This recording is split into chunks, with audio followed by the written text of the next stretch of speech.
All right, everybody, welcome in emergency recording of the Full Court Trap podcast because absolute madness has broke out in the SEC. We just saw two ranked opponents go down in about a 20-minute span, and we're going to start off with what's been the more shocking one of the two, I would think. Kentucky, the number 9 team in the country, they fall on the road to Vandy. Memorial Magic strikes again, 74-69, and Blake, in the preview, you were the one that went all in on the doors. I was really close. I said this had all the makings of a trap game for Kentucky, and I wasn't very confident in my UK pick. And I mean, this is why I can't even really say I'm too surprised about this result.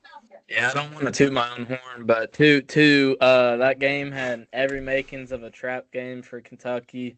Vanderbilt is a much better team than a lot of people in America are thinking right now, and I think this game and also that Tennessee one they had at Memorial Gymnasium really tells the whole story of this team. They're gritty. They have a bunch of underrated players. One player that really stands out to me that I've said this for a few weeks few couple months or so actually. Jason Edwards. We got to start talking about him nationally. This guy's super Hooper. underrated. Might have been one of the most underrated transfer pickups in all of college basketball. He's super quick. He's unbelievably gifted scoring wise, and yeah, he's just a fun player to watch, man.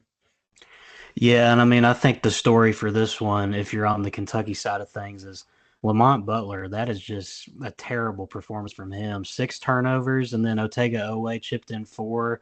You had Brandon Garrison with 4 turnovers. Like, Kentucky could just not hold on to the ball in this game. Like, they seem rattled on the road and out of sorts at times. But they also, I mean, to their credit, they got into a hole. They were down 14 at half. They stormed all the way back and went up by about 6 or 7 points. So really, in my opinion, this was a game that Kentucky just completely let out of their grasp, and I think it's one that's really going to hurt them when they're looking back at the SEC standings as we continue to go throughout conference play. And once we get to conference tournament play, I think this one's really going to haunt them. Yeah, it really started from the tip off too. I mean, they were down by like 15 or something at half. Fought their way back, which is a good sign for Mark Pope and company. But I mean, just overall was a sloppy game. They had 10 turnovers in the first half. They kind of settled it down until the final couple minutes of the game, and all hell broke loose with I think Lamont turned it over. I know Otega did for sure. I think there's like one more. Mm-hmm. It just really sloppy play. They let the crowd get into their heads. Otega Owe, I mean, he kind of struggled in that first half. He had like, it might have been 8 or 9 points. Ended up finishing with 22. So I mean, if you're a Kentucky fan, I mean that's one thing you got to keep as a positive. All season long, he's been the most consistent guy. He's been in double digits every single game, scoring wise this season. And I do want to say we've talked about this a few times, but the defense for Kentucky, it's just got to improve. They haven't been top 10 defensively since 2019. Mark Pope, this, of course, is his first year. His main mantra is offense, but you just can't be considered a top 25 team. You can't be considered a good team in general and try to come out there and win games just by your offense. If your defense is this bad against teams who you should probably be winning against, don't get me wrong, Vanderbilt, I talked about them. They're a really good team, but Kentucky should be winning this game. This is a game they got to win. And Yeah. when we're talking about like SEC conference talk, like who's going to win a share of it, obviously it's going to probably be Auburn, especially if they can pull off that tough game tonight. But Kentucky, when they're trying to be in the hunt for this one, and you're just giving it away from tip off, I mean, you just can't do that. Yeah, and I mean, I think this is another game as well that's going to kind of end up being what puts Kentucky out of that 1 to 2 spot in the SEC standings because they've already dropped 3 conference games with a lot of tough ones to go. There's going to be more L's on the schedule. It's going to be hard unless, I mean, we know that this league, it's a battle every night, and the teams ahead of them could very well just start beating up on each other. But that top 4 spot, when it comes to the SEC standings, it's crucial because that's what gets you a bye in the SEC tournament extra day of rest. You can't undermine that impact at all. And if Kentucky wants to get even into that conversation, they're going to have a lot of work to do right now because they're sitting firmly behind Missouri and Ole Miss, who are at 4-2. But one of those teams is going to fall tonight, obviously. They've because they play each other. They've got the game against Tennessee coming up where they really need this becomes a must-win game for them in terms of just pure standings talk, and then Florida, whom they've already beaten, Alabama, they're going to get again, and then they still have to play Auburn. But there's a lot of work to do on that end for them to fight up into that upper tier of the conference again. They're more than capable of doing it with the talent on that roster. And Pope, he's been a good coach overall so far, but there really were some questionable moments today for me personally, just from the fan side of things. Like, why are we rolling Colin Chandler out there when he hasn't played pretty much all conference play? Like, that just doesn't make sense to me. And the loss of Kirk Risa, I've talked about it before. It just looms even larger in games like this because Travis Perry, I'm sorry, he's not ready to fill in this type of spot going on the road against a very solid Vandy group. And it's just a lot of bad results that are sort of becoming a trend defensively. You mentioned, and obviously the lineups are kind of a tough thing right now to maneuver around when you're down a man. And they lost Andrew Carr today as well. That was a game time announcement, I believe, about an hour before they announced that he would be out. How much of an impact do you think that his absence made on this game overall, Blake? Because I think it's definitely worth noting. I don't think that necessarily Kentucky's guaranteed to win if he plays, but you obviously miss when you have one of your vets out there. I mean, that's a really big loss. I mean, you take away a guy who's gotten a lot of college experience and a guy who would have taken some pressure off guys like Amari trying to handle the ball. Uh, Even Lamont, he would have helped him, I feel like, tonight. And Mm, instead of just like turnover issues and stuff and like not having like a really like a leader almost, Andrew Carr is that guy. I feel like in every single game. I feel like he's been the guy that's been the vocal leader, and even Kirk Risa when he was out there, he was another guy that I felt was like a team leader for them. But I mean, not even just leadership stuff. He would have filled a big void offensively today from the bigs. Ansley Almanor, though, shout out to him. He hooped today for the Wildcats, made a couple threes. He knows his role. I mean, he plays hard, hits his shots, and I mean, he's not great defensively, but I mean, he does most of the things you can ask for out of a guy. Yeah, I was gonna say. I mean, even with the loss of Carr, Ansley Almanor, he did about as much as he could in that role. This is obviously his first game starting all year. He comes in and has a really effective outing offensively. He's a little bit undersized as compared to what Carr is, but Vandy as a whole, they're a pretty much undersized team as well. So if there was ever a game you wanted to roll out a small ball lineup, this would have been the one. But yeah, it's definitely not a good result for a Kentucky team that has to go to Thompson Bowling Arena on Tuesday and take on a Tennessee squad that's got a game coming up later against Auburn tonight. We'll see how that one goes, and we'll be reacting to that one. But Blake, I want to throw something out here before we move on. I think it might be time to say that Mark Byington might be one of the favorites for SEC Coach of the Year because the job that he's done with this Vandy program that was an absolute dumpster fire when Jerry Stackhouse left it. I mean, you can't deny that. It's been incredible to see what he's been doing so far. Yeah, I don't even think it's just like SEC talks that we should be talking about Mark Byington right now. I mean, he's putting together a really good run so far. He's got guys like Jason Edwards out of the portal. He brought along Jalen Carey from James Madison, where he once was. He brought in Tyler Nickel, who I mean, he had a really good game today too. This team's really fun to watch too. And then you also add in Vanderbilt being 9-23 last year under Stackhouse, and you flip it around to I think 14-5, something like that right now for Vanderbilt. I mean Mm-hmm. that's a huge turnaround in just a year's time. It kind of favors like a Louisville type of thing, like how we talked about like with Pat Kelsey in Louisville. Like both these coaches are unbelievably talented at what they do. Uh, and yeah, Mark Byington's really like making things happen there at Vanderbilt. And I mean, after today, I think we can guarantee them a tournament spot because I mean they competed against Vandy. They beat a top 10 Tennessee team, just beat a top 10 Kentucky team. Like I mean, just those three wins alone, impressive, impressive to Yeah, say the and least. yeah, Tennessee and Kentucky, those are huge wins for your resume. 'Cause, I mean, Kentucky's had their struggles, but we all know what they're capable of when they're playing at their best. Tennessee's one of the best squads in the country defensively. They're an absolute menace, and obviously, like you said, they hung with Alabama there for a little bit. Bama just had too much firepower for them, and they're still going to have some more opportunities here because they're going to get Auburn on their home court there at Vandy. I mean, I don't think I would pick Vandy to get an upset there because I think Auburn's just a tier above in the SEC right now. But you could still find a result there, work some magic. They're going to get a rematch against Tennessee in Knoxville. They're going to host Ole Miss. They play Texas A&M, and they host Missouri. So there's still resume spots out there for them to keep building on and actually get a quality seed if Mark Byington can keep piecing it all together. But, I mean, even right now, I'd say they're pretty safely in. And as long as they don't drop some games against inferior opponents that they shouldn't, then they're going to be dancing, which is one hell of an accomplishment because I don't think, I mean, just speaking for me personally, I would never have imagined at the start of the season that we'd be talking about Vandy being comfortably in the NCAA tournament right now. I mean, like we said, it's unbelievable what Mark Byington's done.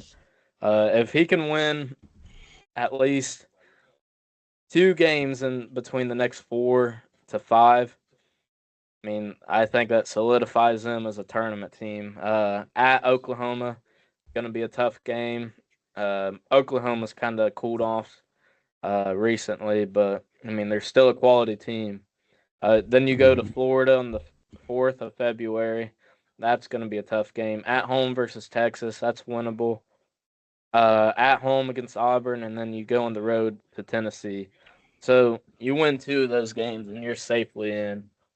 Yeah. And I mean, moral of the story here, if you're Kentucky, you can't play with your food in this conference. I mean, you got up in this game, really should have taken control, and they deserve to lose it with the way they played. Just a lack of intensity down the stretch, careless turnovers. A lot to get fixed for this Kentucky group who's still got to play a lot of great teams down the stretch. I'm not really flashing the panic sign just yet, but I am starting to get a little bit more concerned every day. It's reaching a little bit higher, but we'll quit talking about this one for now because we had even more insanity in the SEC. Texas stormed all the way back from 22 down at home against Texas A&M and stuns the number 13 Aggies 69-70.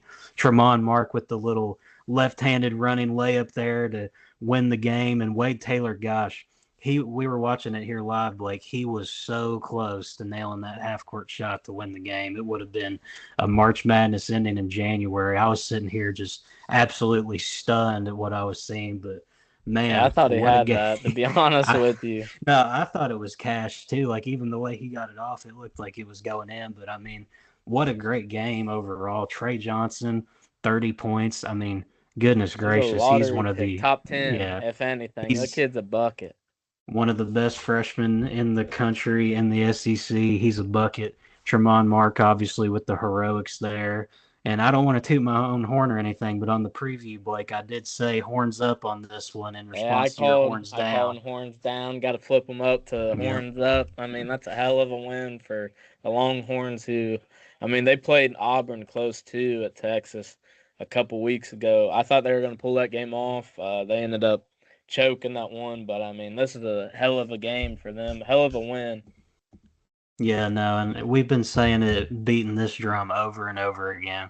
There's talent on this Texas team, and it's not, you can't deny that there's players, and it's just a matter of can they all piece it together. And when they do, you get results like you do today, where they take out a ranked team on their home court. And we mentioned it in the preview, they've really kept every single game against a ranked opponent, at least on the home side of things, close. They only went down 4 against Tennessee, and then they lost to Auburn by 5 there at home as well and took out Missouri recently, a ranked Missouri team at home. And this is obviously a huge revenge spot for them as well because just 3 short weeks ago, they went to Texas A&M and got stomped by 20 points, and it really just wasn't a competitive game at all. And it looked like it was heading down that same path, but obviously, Blake, that didn't happen, and the Longhorns prevailed here. Yeah, I mean, like we said, Trey Johnson, unbelievable game. 30 points, four made threes on the night. Like, come on. I mean, that, against a really good A&M defense team, who I mean, they're one of the toughest teams, like physicality wise, in the entire country. So it's crazy to see Trey Johnson, who's like 18 years old, going to this game against some veteran guards and just absolutely dominate and get his way all night.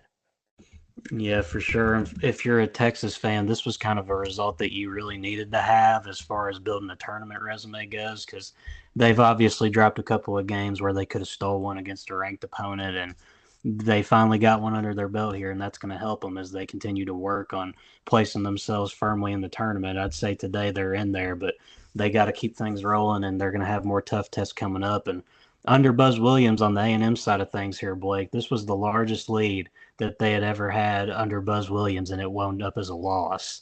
So Yeah, that's kind of damning there if you're an Aggies fan. I mean, what went wrong there? I mean, a big red flag in this one is their missed free throws. They only got to the line 8 times, but they missed five of those. So, I mean, when you're talking a 1 point deficit, just one of those free throws would have at least gotten you to overtime.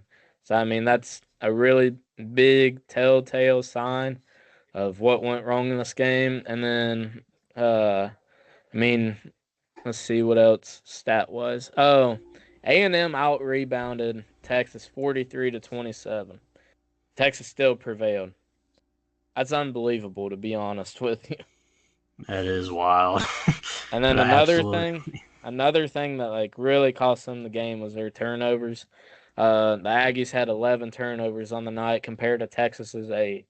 I mean, when you're Hmm. talking more turnovers and you miss basically freebies at the free throw line, there's your answer. That's why this team choked the lead and lost this one at or on the road against a decent Texas team. They got talent, but they just haven't been able to prevail in many games this year against ranked opponents. So Yeah, that free throw discrepancy you mentioned there, that really is kind of damning on the overall outlook of this game because Texas, they went 14 for 17 at the line and then 3 of 8, like you mentioned, for A&M. That's free points there that you're letting go if you're A&M. And how concerned are we overall about this A&M team after this one? I mean, obviously they got a quality win against Ole Miss, but even in that one, they weren't on their A game at all, and it took some late game heroics to pull that one out. They lost to Bama and Kentucky the weeks before. Obviously, Wade Taylor wasn't a part of those games as well, but yeah, I mean, if you're Texas A&M, I think there is a little bit to be concerned about here. I kind of think the opposite, to be honest with you, because if you're looking at the schedule coming up for them, it's kind of a I don't want to say a coast through because it's the SEC and like practically every team is really good this year, but they got Oklahoma coming up. Then they got to go to South Carolina. Then Missouri. I mean, Missouri's a good team, but they're like one out of the five teams coming up that are good. And then you got Georgia, who's been on the downfall. And then you add in Arkansas in 15th. Uh, Yeah. they should be able to win at least 3 to 4 of those games. I would hope they win 5 of those games if they want to solidify themselves as one of the top teams in the SEC. But I mean, as we've seen today and like the entire year so far, nothing's guaranteed in college basketball. Wins don't come easy on the road or just in general. But I mean, I guess we'll see. Yeah, no, and I'll tell you a stretch in this season where I think we're really going to figure out what A&M's made of. Starting on February 18th, they've got to go to the hump in Mississippi State. Then they've got to play Tennessee at home on the 22nd. They get Vandy. We've obviously talked about Vandy already on the pod. And then they got to go to the Swamp, and that's a 4 game stretch heading into the conference tournament season. And then on March 4th, they've got to play Auburn at their home court. So it's going to be a big time test for them in that stretch of the year. And I think that's when we'll really find what they're made of because, like you mentioned, they've got a little run of play here where they're getting some more manageable opponents. You never want to say easy in this conference because there's no easy night in this one.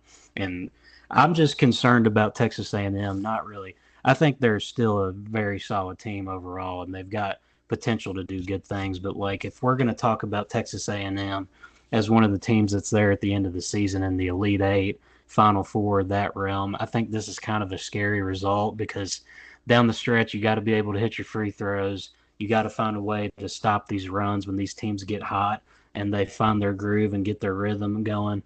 And I just think that, the really great teams aren't going to let that happen. Now, Texas A&M could go out and completely prove me wrong. They're going to have a chance to here as the weeks go on. But a little bit concerned. I still like them overall. We'll see what happens. But, I mean, if you're Texas, you got to be over the moon about this one, obviously, because, I mean, you had the Trey Johnson performance. But other than that, there's really nothing super special that stood out. I mean, Tremont Mark, he chipped in 11, but the rest of the guys, they're in single digits here. So, obviously, a big time game. And you got any final thoughts on the Longhorns or the Aggies before we tie this one up and go watch these other games? Nah, I mean, just that's a big win for Texas. If they can build on that, then I mean, I don't know about the NCAA tourney talks for them right now. I mean, it's very possible, I guess, but I mean, we'll have to see them build on this win. And I mean, if they do build on this win, like if they win their next game, actually, I'd probably put them in. Actually, you Yeah, know what? Scratch all what I just said. They played close against all kinds of the top 25 teams.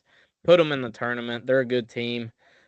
Even though they haven't been able to prevail over these good teams, besides today, then I mean they still deserve it.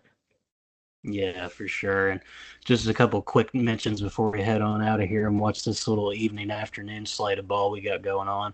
Florida's absolutely blitzing Georgia right now. A 30-point game with 2 minutes to go. Minnesota, they currently hold a 4-point advantage with 16 to go over Oregon. We'll see how that holds. Duke is obviously playing against Wake Forest right now, still a little bit early in that one. We'll see how that ends up. South Carolina, man, they had their chances earlier in overtime to finally get that elusive conference win, and they choked again. Starting to feel bad for Gamecock Nation. They're just taking close loss after close loss when they really should be winning some of these games. And then Michigan State, they are continuing their dominance. They survived Rutgers today, undefeated in the Big Ten still, and Iowa State. Jace Richardson, Yeah, Jace unbelievable off the Richardson. bench. We got to start talking about this kid, and I don't know if I want to say lottery picks right now, but I mean he's starting to make his way up there. He's so efficient from the field. Yeah, he's up there with the best of them. And then, Uh, like I was saying, Iowa State, they survived Arizona State. Really, it's kind of crazy. They ended up winning that game by 15, but they were like on the ropes there in the final couple minutes. And then Keyshawn Gilbert and Curtis Jones decided to do their thing and took the Cyclones over the top there. And that just shows you that they're a team that is like legit national title good. I mean, we already knew this, but yeah, they're definitely cooking with some gas over there. If you're Otzelberger, and I tweeted it out on our page, Curtis Jones, Big 12 Player of the Year. Yeah, you were getting ready to say it. I yeah, saw you I lined was it up trying to. for it. Yeah, Yep, I saw you getting ready for it. Man, he's phenomenal. 33 points. That was a career high. This is the best start Iowa State basketball's had in, I believe, 31 years now. So, yeah. yeah, a lot of action in the early slate there, Blake. We're going to have a lot to talk about when we get back on here tonight. But for now, Luke Tackett, Blake Smith, Full Court Trap Emergency Pod is in the books.